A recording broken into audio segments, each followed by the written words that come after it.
Hey, it's Jim, and this is FRM Part II, the topic on credit risk measurement and management, and the chapter on credit risk management.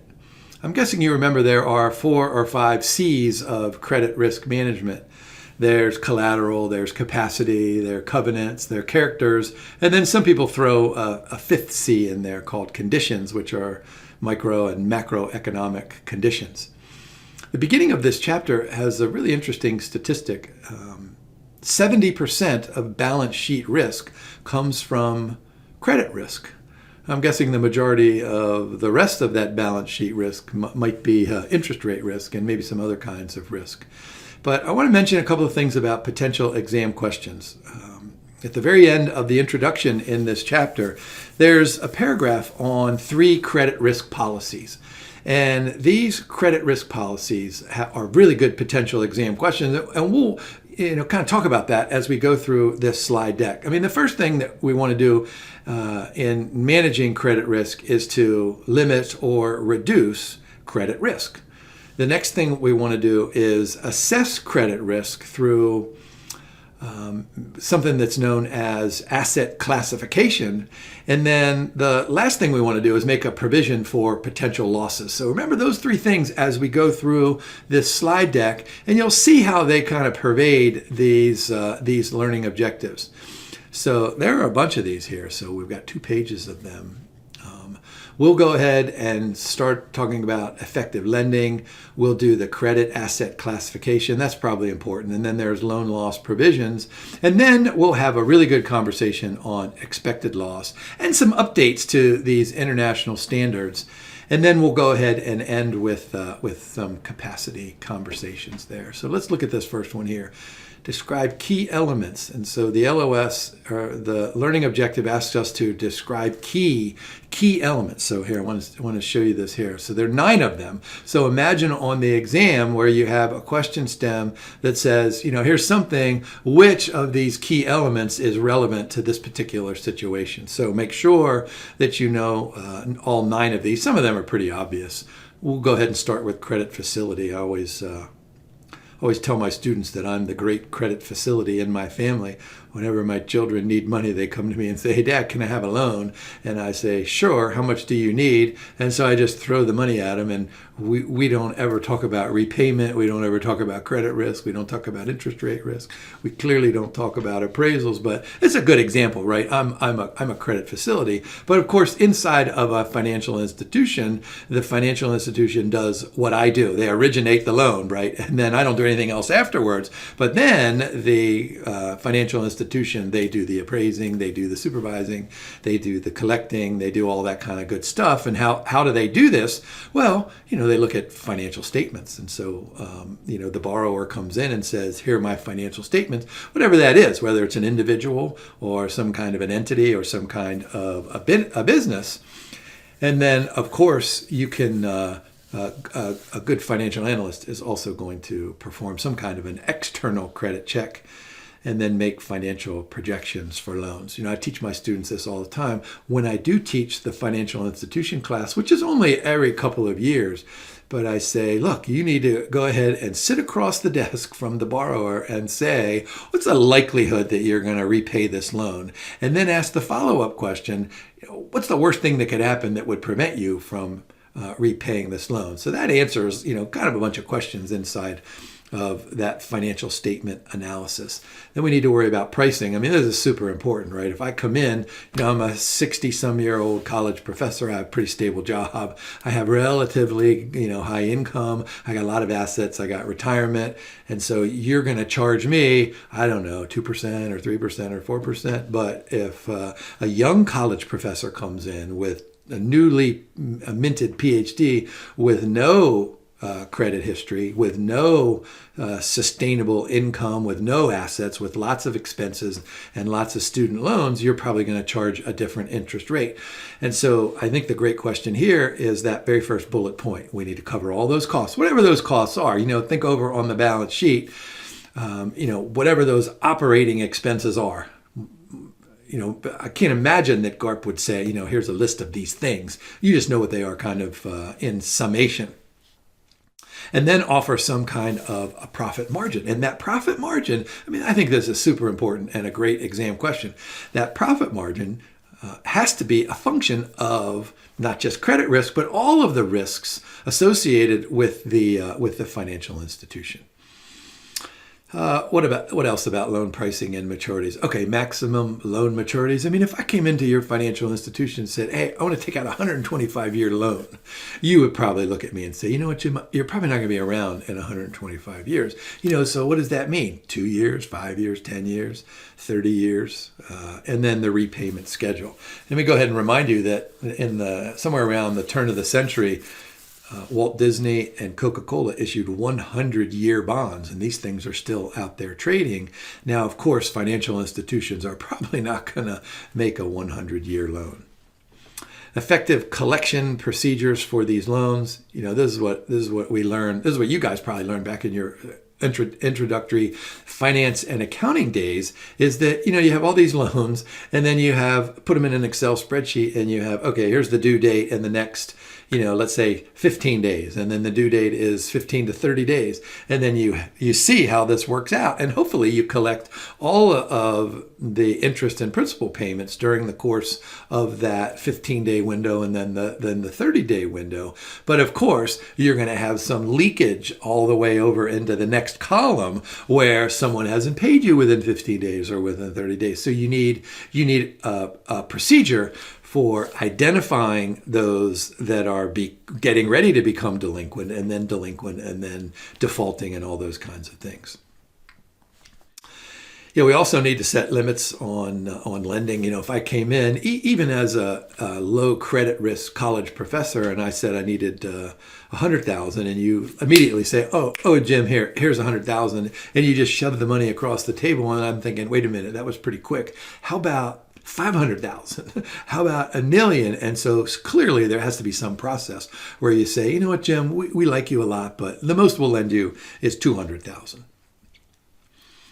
Loan types and credit instruments and how we're going to appraise, whether it's a mortgage, whether it's a business, whether it's just an individual. So types of loans, fixed rate, variable rate, variable for a certain time period and then turning over to fixed for a certain time period and turning over to variable, interest-only loans versus principal-only loans versus, you could come up with almost anything.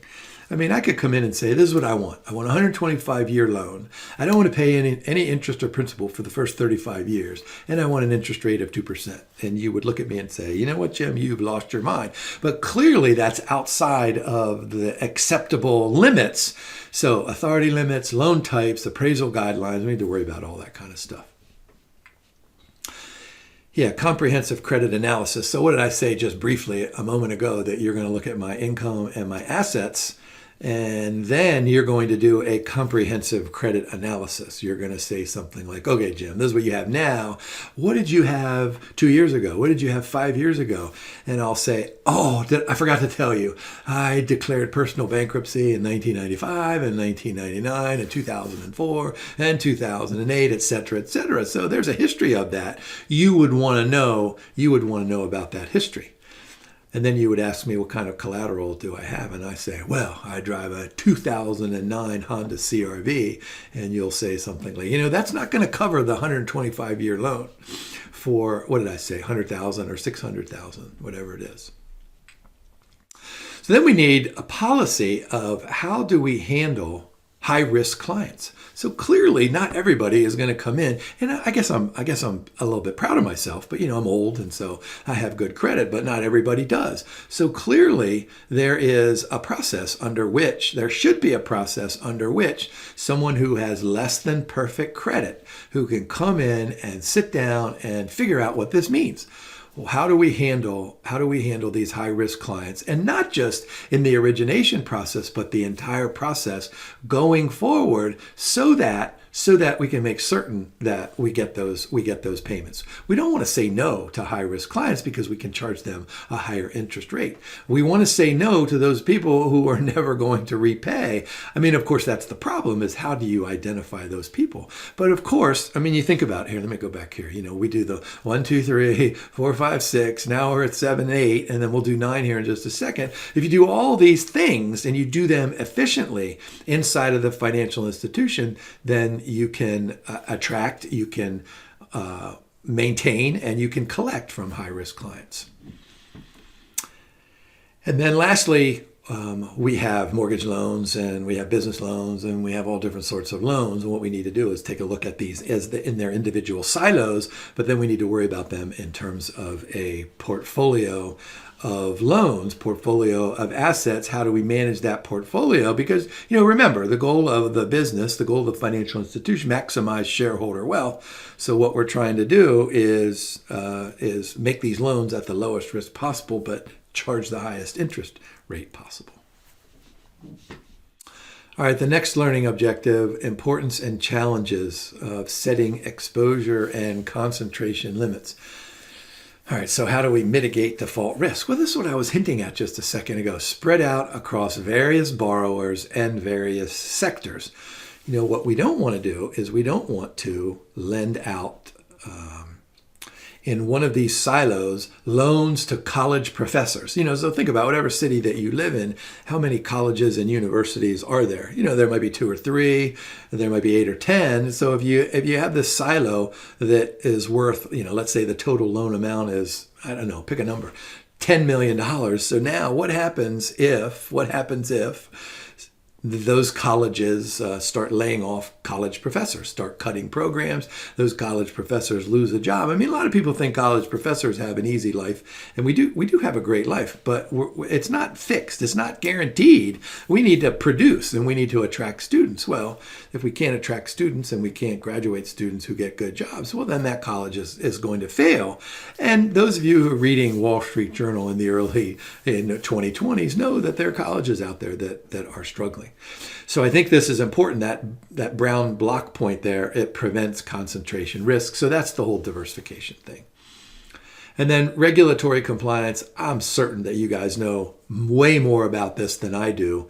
I don't have any regulatory compliance as a college professor, other than, I have a syllabus, that's a legal and binding contract, and then I have a dean, and I have a provost, and I have a president. And so, those individuals, they have these kinds of rules, but they're not laws. There's no regulatory body out there. And so you guys know substantially what we need to do is have a bunch of lawyers around so that we can say, what, this is what we're doing, this is what we've done, this is how we're going to do this in the future. So go ahead and look at that last sentence in the upper box under compliance there. Promote systemic stability. So I love these words, stability. I love the word sustainable. I love those kinds of concepts in which, we're like this. We're trying to go like this over time so that when we have a financial crisis like 2008, when we have COVID like 2020, that, we go like this. We don't overreact. We don't underreact. And of course, the system of regulations and laws and rules, that's probably what's going to happen there. And then look at the green. I know that at least that's green down there, instills confidence. Financial stability, preserve capital by preventing overexposure. I mean, think about it. If you lent, what did I say, $5 million to college professors, and those college professors were all terminated because of low enrollment, well, then you got this $5 million silo, probably inside of another silo, and is that going to impact, the rest of the financial institution? So preserve capital and avoiding over concentration. Now, look at what we have in bolded down there at the bottom left. So manage liquidity. So this is a huge issue, of course, for financial institutions. That we've got this liquidity issue. So we want to make sure that we have enough cash or highly liquid assets available, and lending to high-risk individuals and businesses or sectors, that probably puts a damper on liquidity. Risk appetite, we know this back from part 1. where we had this conversation about the board of directors, the board, probably together in conversations with the chief risk officer and probably the chief executive officer, and maybe a host of the other executive leadership team members about, what kind of risk appetite do we have? And I'm going to go ahead, I do this regularly, is it this much? Is it this much? Or is it this much? And the first thing you have to say is, okay, what measure are we using?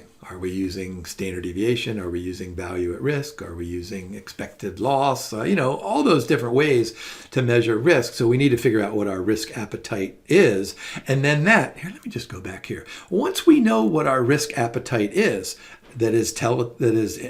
we get informed from the board of directors, then we can go back here and we can do all this stuff. 1, 2, 3, 4, 5, 6, 7, 8, 9. We do that way more efficiently. I love that first arrow point that we've written up there. Quantifying exposure is sometimes difficult. So that's what I was saying here and here and here. What measure are we going to use? Because we have indirect credit exposures, we have contingent liabilities, we have derivative securities, we have adverse selection out there. And so the chapter gives us an example of a letter of credit. So as you're looking at these boxes here, I'm going to go ahead. Those of you who pay attention to my recordings over the years might remember that my father is no longer around, but he was a self-proclaimed awesome gardener. And he used to grow these awesome onions, these spring onions. And we go out and we just eat them right out of the ground. And of course, we ate them. We had them in salad. We had them on steak. We had onions all the time. And so, my dad he never sold those. He would never sell those onions, but he would give them away to the neighbors. He would give them to the family members.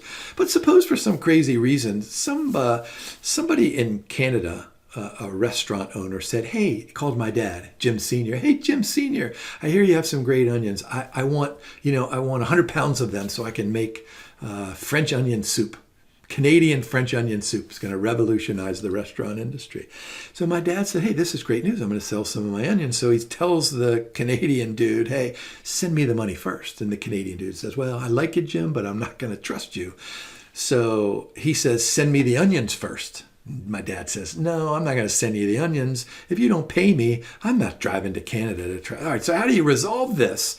Well, you go to a bank and you get a bank to give a guarantee that the Canadian restaurant owner is going to send my dad, whatever it is, for those onions. And, somewhere in that guarantee is going to be a sentence that said, these are prime onions. I don't know how you evaluate onions. So what happens? This then facilitates international trade. So where's the risk? The risk of this particular security, whether you call a letter of credit at one stage, whether you call it a banker's acceptance, you can call it a bunch of other names.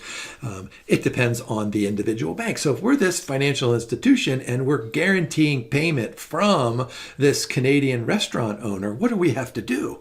Well, we need to go to Canada. We need to probably taste this soup, right? Is this soup going to be any good? But that's just one part of the restaurant. We need to, eat the macaroni and cheese. We need to have I'm sure they have milkshakes and the ice cream if it's in Canada. I don't know what else they eat up there, but it's the same kind of a process where that bank guarantee depends on the risk of the Canadian restaurant owner.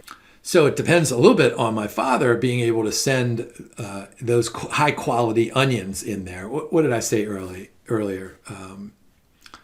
$20,000 worth of onions. Well, so what makes sense then is for that collateral to cover the $20,000. The easiest thing to do would be throw in, $5,000 or $8,000 worth of treasury securities. That would probably be the easiest thing to do. So sometimes collateral valuation is super easy if it's a treasury security, but if it's something else like a patent on a recipe, right? This Canadian French onion soup, it's patented, and so it shows up on the balance sheet as a financial asset. Can we use that as collateral? Well, we probably can, but how do you assign a value to it? All right, some other challenges here. Sector-specific risk. We need to make certain that if our financial institution is located in, let's say, an industrial base where there's lots and lots of steel construction and steel manipulation and steel, whatever it is they do there. Well, we're probably going to have a bunch of steel companies come into our bank and say we need a bunch of money. So we need to be careful about sector-specific risk. We also need to worry about geographic concentration. Look down at the bottom here. Here's some responses. Continuously adapt, assess connected clients. I mean, this all makes perfect sense over the life of a loan, and how we originate and collect and do all that stuff that we talked about earlier. Here's just a quick illustration of what I'm talking about. Exposure to multiple single clients that might have financial interdependence.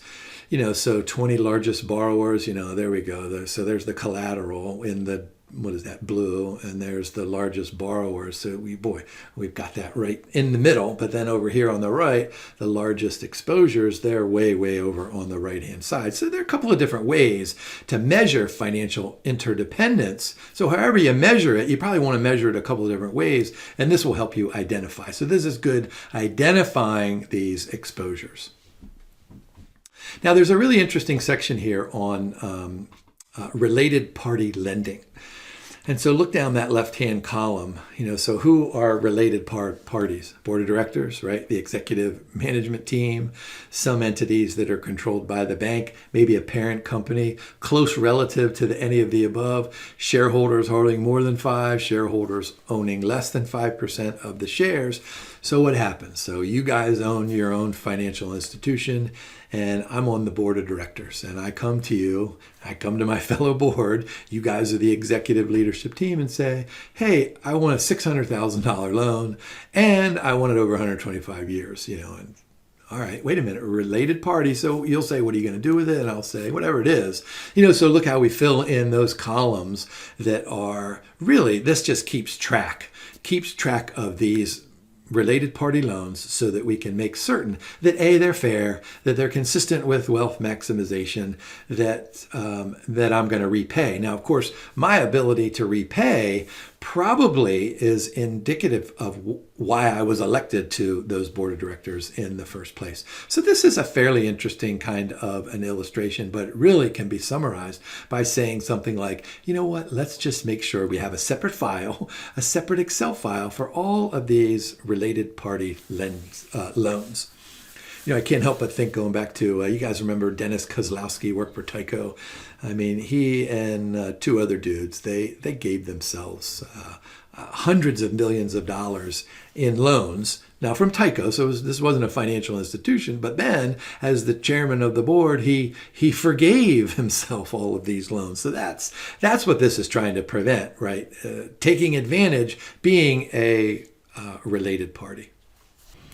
Here's an interesting slide on the scope of credit risk and trying to identify the specific elements and practices that are important. Look at the chronology across the top from origination all the way out to reporting. Notice that origination and credit risk appetite and then approval, they have 2 components. So go ahead and look at that first gray component, that gray box there. Then risk measurement, portfolio management, and ongoing, that has a gray box in the middle there, and then reporting out at the end. And then that flows down to the bottom where we can go ahead and use the identification processes to go ahead and perform the appropriate risk management procedure. What I want you to do is I want you to get your phone out, take a picture of this and refer to this particular slide and the chronology through this credit risk management process. So what I want to do now is I want to go through a couple of these elements in more detail. So let's talk about lending policy and authority. The balanced approach. This sounds an awful lot like we learned in microeconomics, marginal costs and marginal benefits. Of course, maintain flexibility, but also adhering not just to guidelines, but laws and rules and regulations. This balanced approach can go inside of that flexibility if we want to consider some kind of an exceptional loan, whatever that definition might be. The authority structure, of course, it depends on the bank size, so I think that's probably an obvious answer. So I wouldn't look to see that kind of question on the exam. But here's a better exam question: types of loan and distribution by category. So what do we want to do? Specify the types of loans. So this is what I was saying earlier. So, think about the different kinds of silos in which we have a mortgage loan and business loan and all these different types of loans.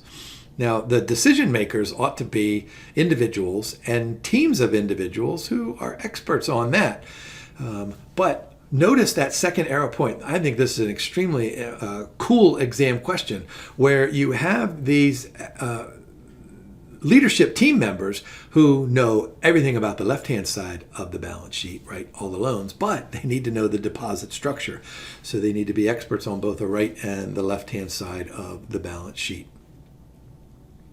If we get into a position where we're trying to manage these losses and the abnormal losses, we need to get senior management involved. Policies commonly impose limitations on loan distributions across, commercial real estate, and any other kind of category.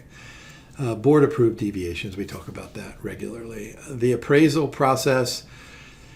It's one thing to be able to say, you know what, I'm going to get in my car and I'm going to drive over across town and I'm going to look at this apartment building. Let's suppose the owner of the apartment building wants a loan to do whatever it is that he or she wants to do.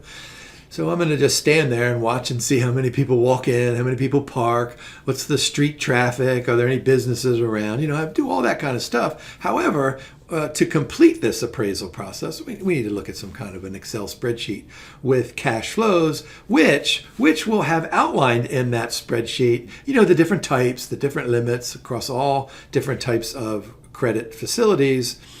Notice that third arrow point. Yeah, we need to have a policy of when and how to employ qualified independent appraisers. A lot of times I can be an expert on, whatever those observations I made on that apartment building, but I'm not going to know everything about it. Maybe we need to bring in a plumber to go in and look at all of the pipes. I'm making this stuff up, but if the pipes go bad, well, then we're going to have tenants who are not happy and people move out of that building, and then we're not going to get our interest and principal payments. Yeah, loan to value ratios, these are super easy to keep track of, especially on the loan side, because we know exactly how much the borrower still owes us, remaining balance on the loan.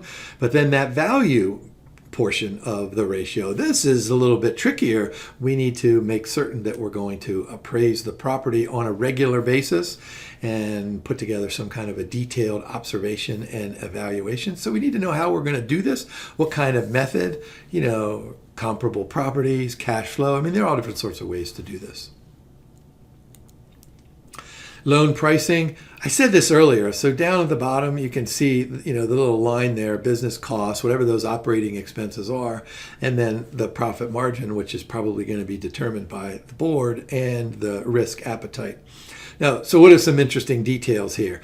Supervision, administrative, probable losses. I said this earlier, I can't imagine that GARP would give you a list of all those things. I'm imagining they would just give you business costs or operating expenses inside of some kind of a question stem, regular reviewer, rate differentials, et cetera, et cetera. Maturities, we talked about this a little bit ago. Maximum maturities, maturity rescheduling. Remember now, on top of credit risk management, we need to manage our assets and our liabilities together. So we have this asset liability management. So we need to worry about, even though this particular chapter doesn't talk much about this, we need to know about the duration and the convexity of these loans so that we can match if we need to match. Oh, down at the bottom. All right, so types of repayment schedules, maturity, frequency. All right, so that makes perfect sense. Collateral's useful life. Remember, if we have, what did I say earlier? If we have a 125-year loan made out to Jim, and I put up a one-year treasury bill as collateral, well, that's going to last for a year. And then, I don't know, maybe you could just keep the cash if you wanted to do that. I'm not sure how that works. Geographic areas or economic sectors. So we need to diversify, and that's pretty much what this page does. Notice there's a word in there, vulnerability. There's assessing sector exposure. There's assessing geographic exposure. So this has everything to do with diversification, identifying the risk, identify the potential areas of a lack of diversification. And if I'm the test creator, I think that's the question that I'm going to ask. I'm going to give you a question stem that says something like, here we lent to these sectors and they're very diversified, or at least I'll make it obvious that they're diversified. And then a little sentence over here, I'll say something like, oh, by the way, they're all located in the same block. And so that's where you need to assess the geographic exposure and or the sector exposure. International loans will probably have a separate kind of a policy. And so the elements of this are pretty much the same, but it's not like we're going to have, what did I say earlier with my father in Canada? We're probably not going to have 100 Canadian restaurants come to our, Arkansas Bank or Alaska Bank or wherever we're located. So we'll probably do that on a loan by loan basis, or we might just aggregate that in one particular country or one geography within that kind of a country. Notice down there at the bottom right, the very last thing that we have written, we might need some special reserves. Collections monitoring, I said this earlier, this is just an Excel spreadsheet where we have all the loans and we have, the time until the next payment is due, time until this payment, and then delinquency and all those kinds of processes and outcomes. So the board probably will get involved, look at the delinquent loans down there, board reviews, systematic collection, and review those guidelines. That makes sense. Now, of course, it would be awesome if we could lend to borrowers who have a 100% chance of repaying the loan, but that's not going to be the case. And so what are we going to do? Open up the lines of communication. We'll say to the borrower, hey, you know what? You owe us $100 this week. Can you pay us $90? Can you pay us $80? Let's go ahead and renegotiate. But sooner or later, we're going to have to recognize this. According to the laws and the rules and the gods of accounting, we're going to have to recognize this. And this is called impairment. So that's kind of an interesting illustration. There's the carrying amount, there's the realizable value, and then the impairment loss. So how do we recognize this? Well, we could do this all over financial statements, but what we're going to do is some will classify as renegotiated debt. That was the $100 down to the 90 or the 80, whatever I said. We might issue new bonds. We might issue new loans to kind of cover that. So we'll say, you know what, you have well, with my example, you guys might come to me and say, you know what, Jim, you have a 125-year loan. We don't like this. How about if we turn that into a 10-year loan? So sometimes extensions or renewals that are similar, those are called, those are not deemed to be renegotiated. Now mine, from 125 years down to 10 years, that would be renegotiated. But 12 years down to 10 years, probably not. We can also restructure through debt to equity swaps, bringing on new debtors, bringing on asset transfers, and then this probably involves the board as well. Written guidelines. I mean, if you get to a question that says something like, should we have these guidelines written down? Should they be orally communicated? Should they be posted, at the very front of the bank? And the answer to that question is probably yes to all of those kind of things. But GARP is really big on this here, right? We need to have written policies. They need to be distributed. They need to be discussed. When the executive leadership team goes out to lunch, they probably shouldn't talk about the Super Bowl, although that'll be something that they probably will talk about. But they should talk about all this kind of stuff, written guidelines. Now, this is what I was saying earlier at the very beginning of this slide deck. We need to, when we're identifying credit risk and different asset classes, let's go ahead and do this traditional asset classification.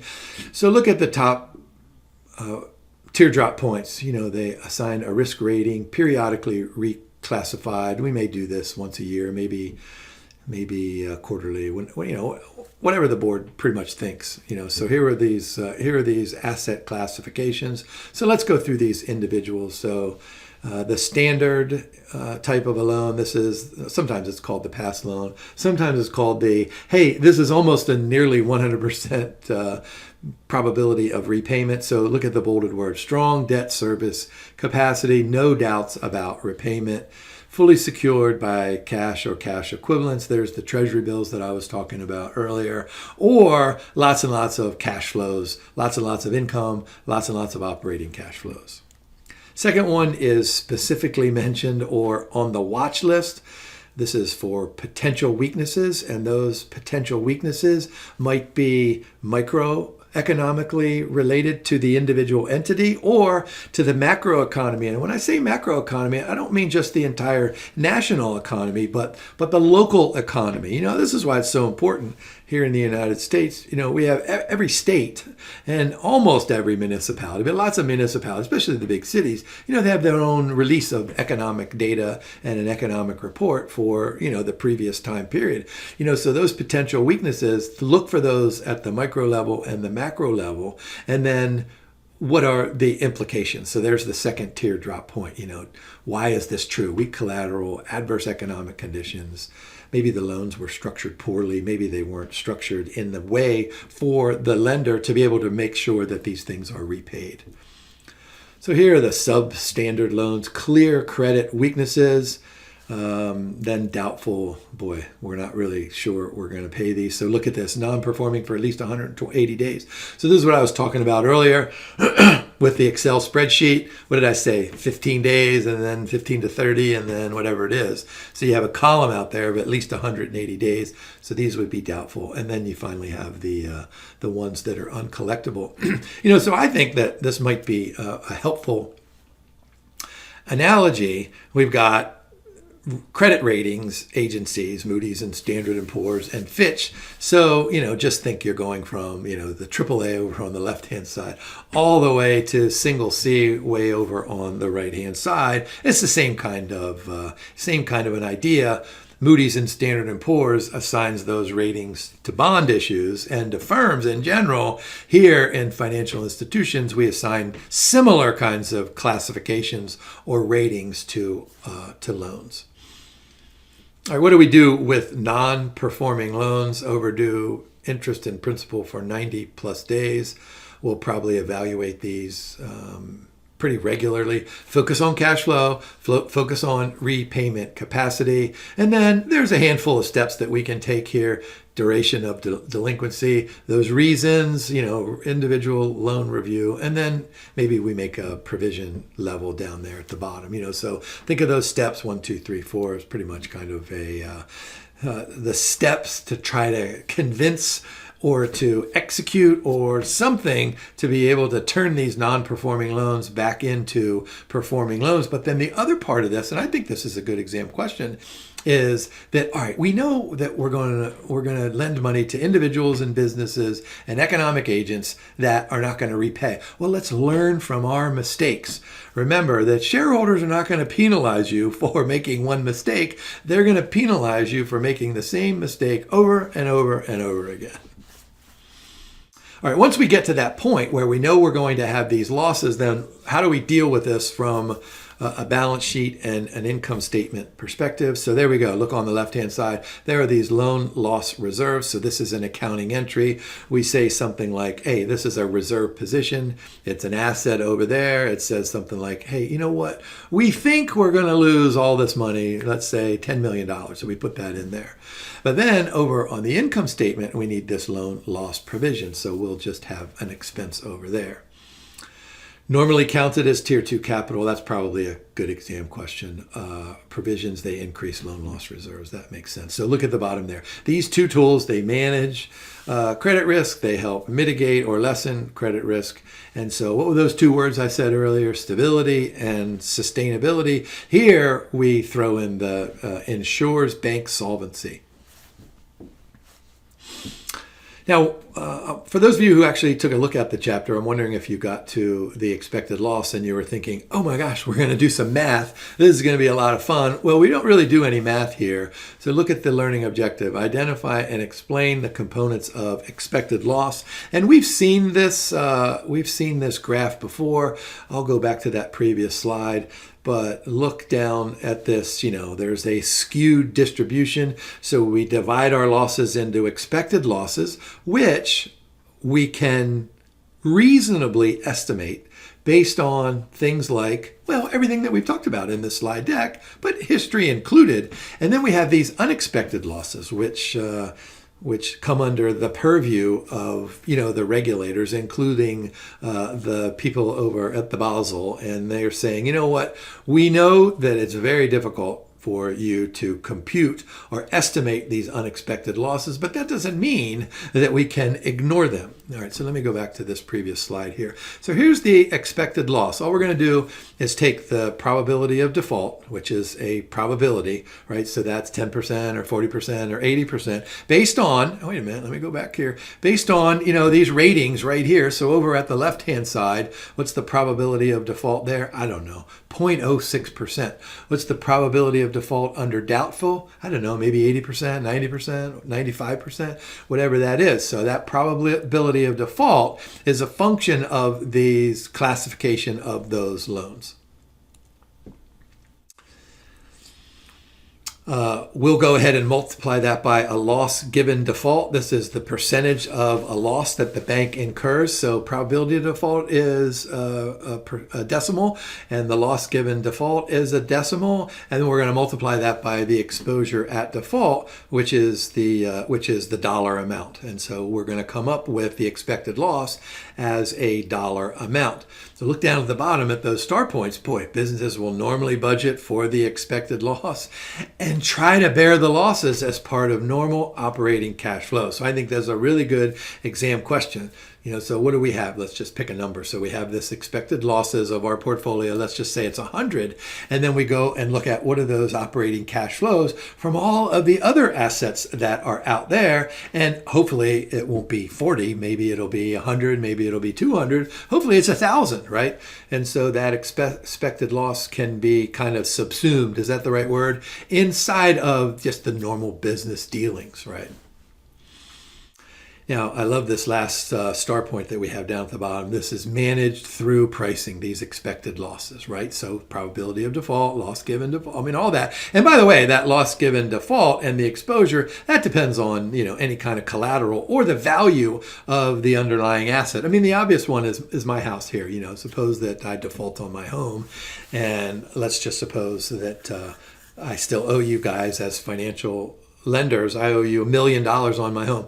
I don't live in $1 million house, but let's suppose I owe you $1 million, but you could sell my house for $2 million. Well, then you don't have to worry about any of this stuff, right? The collateral, the value of the underlying collateral. Now, you might be saying to me, you know what, Jim, you're not very smart if you're going to default on a $1 million loan on a $2 million asset, but that's kind of a different story.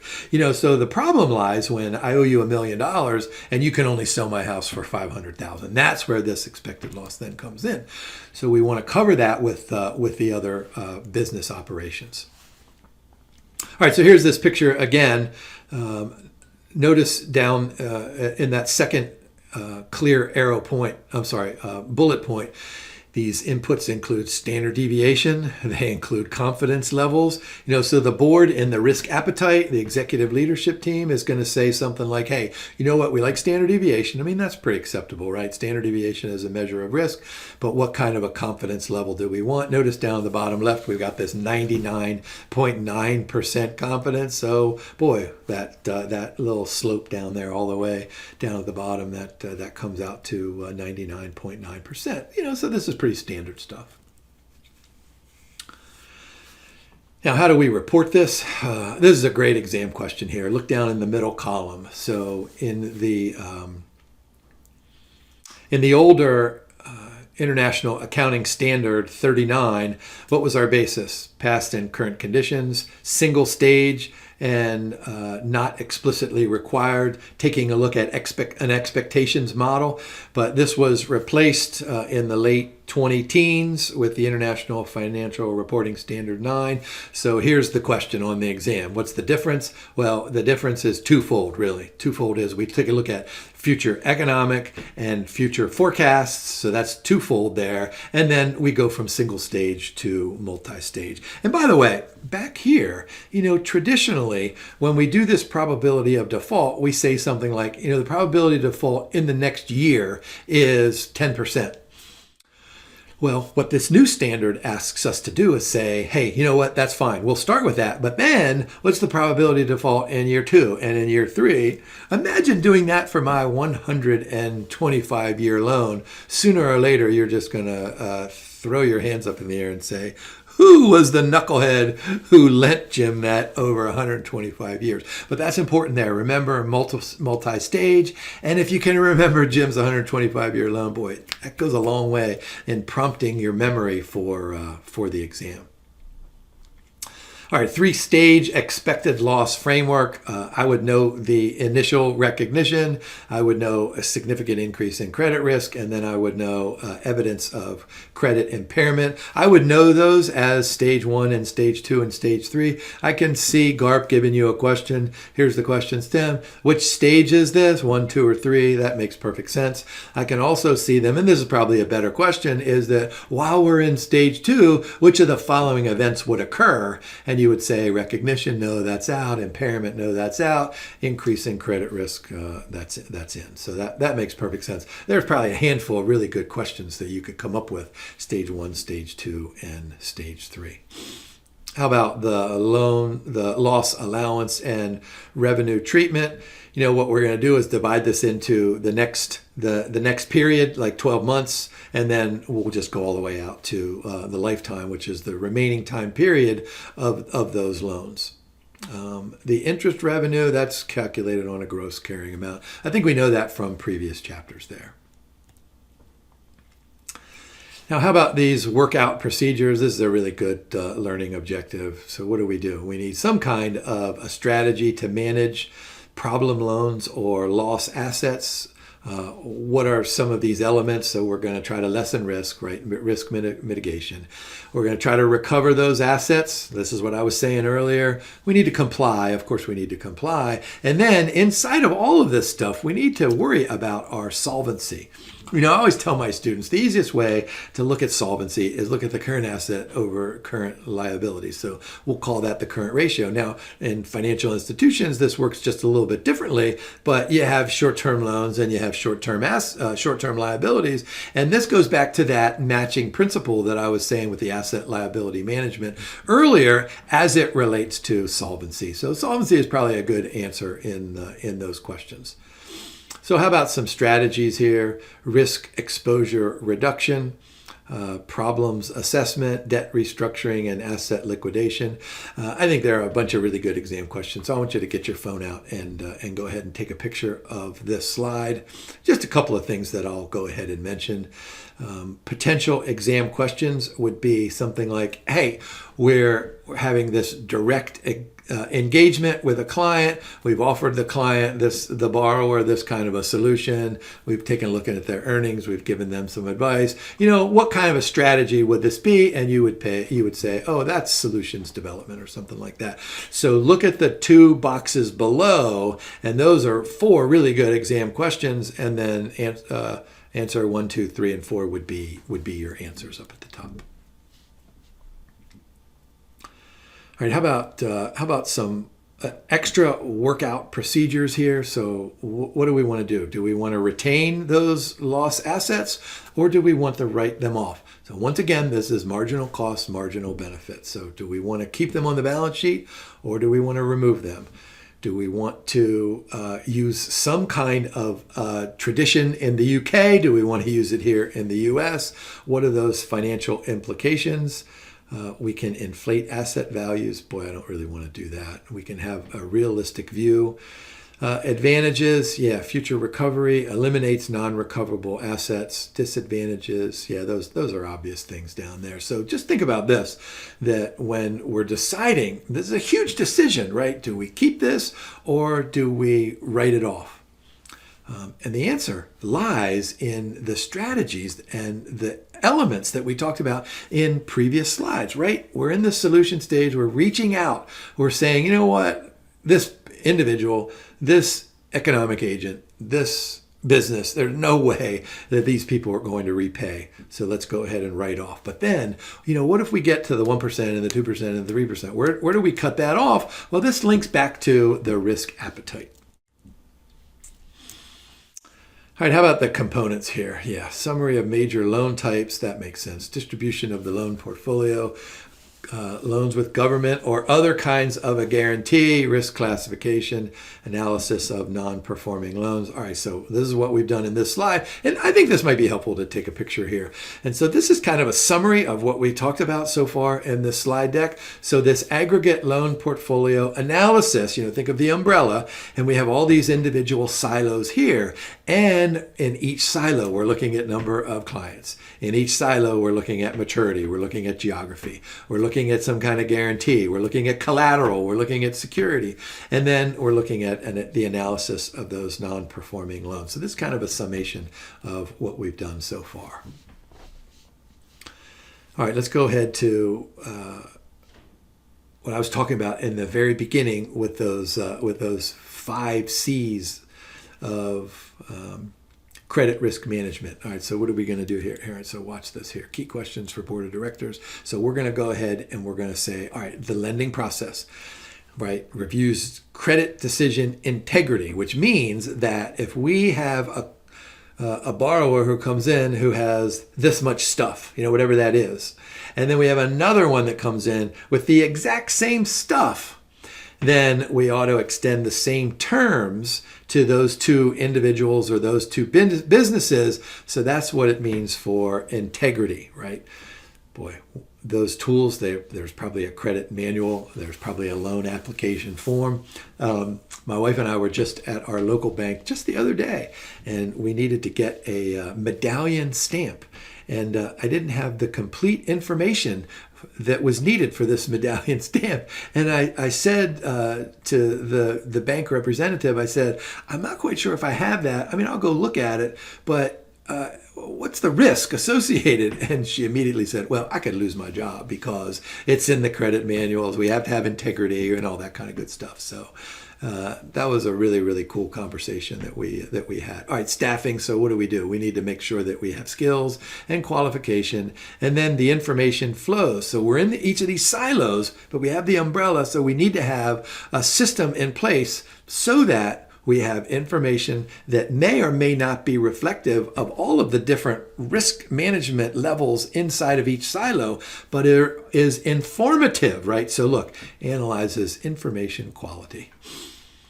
Now here's the last part of the final learning objective. So key questions for the board of directors. So this is a great series of exam questions. So if you just put yourself in the position of the board and the executive leadership team is presenting the umbrella and each of these silos. So here's some really good questions. In fact, I think the better questions on the exam would be, hey, here's a board of director meeting. We're having a presentation on, pick one of these 6 here. And what's going on? What's a legitimate question? Are the loans and deposits priced competitively, right? Diversification, liquidity. How do we deal with problematic loans? What's the level of security? There's one on our internal rating models, right? Probability of default, and then concentration risks. And so what the board ought to know is all this stuff here. So the executive leadership team should be answering all these questions in the presentation to the board. And the board should be asking all these questions, with a lot of follow-up questions. So that takes us through the learning objectives. So thanks for watching, and thanks for your patience with me. This was probably a little bit longer than you would hoped it to be. Anyway, have a great day and good luck studying.